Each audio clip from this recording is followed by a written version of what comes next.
بات سچی ہے لیکن تھوڑی کڑوی ہے، پلیز ایک دفعہ اس کو ضرور سن کے جائیے گا۔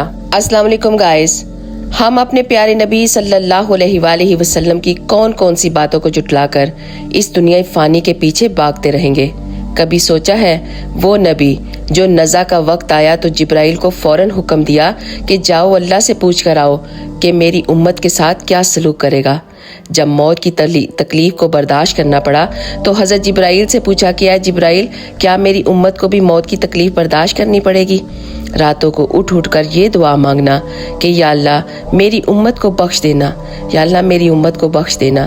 یا پھر ہمارے پیارے نبی صلی اللہ علیہ وآلہ وسلم کا قیامت والے دن یہ کہنا کہ یا اللہ میری امت، یا اللہ میری امت۔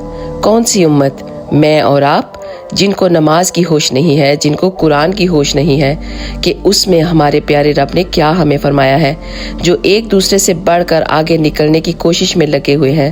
ہمیں نہیں پتا کہ ہمیں سب سے زیادہ فالوورز چاہیے، ہمیں سب سے زیادہ فیم چاہیے، ہمیں سب سے زیادہ سب کچھ چاہیے، باوجود اس کے حلال ہے کہ حرام۔ لیکن ہمیں اس چیز کی بالکل ہوش نہیں کہ ہم نے لاسٹ ٹائم نماز کب پڑھی تھی، ہم نے لاسٹ ٹائم قرآن کب پڑھا تھا۔ ہم وہ جن کے بارے میں ہمارے پیارے نبی صلی اللہ علیہ وآلہ وسلم نے فرمایا کہ تم ایک جسم کی طرح ہو، اور جسم کے کسی حصے کو بھی تکلیف ہوتی ہے تو سارا جسم تکلیف محسوس کرتا ہے۔ ہمارے پیارے بہن بھائی، ہماری مائیں، ہمارے بچے غزہ میں کس طرح کٹ رہے ہیں، وہ بچے بھوک میں تڑپ رہے ہیں، کیا ہمیں کوئی تکلیف ہو رہی ہے؟ ہم تو دوسروں کو گفٹ دینے اور انہیں خوش کرنے میں لگے ہوئے ہیں تاکہ کسی طرح ہماری واہ واہ ہو جائے اور ہمیں کوئی سراہے، دیکھو ہم نے کتنا بڑا کام کیا ہے۔ یاد رکھو ایک دن تو سب نے ہی مرنا ہے، پھر اللہ ہر چیز کا حساب کر دے گا۔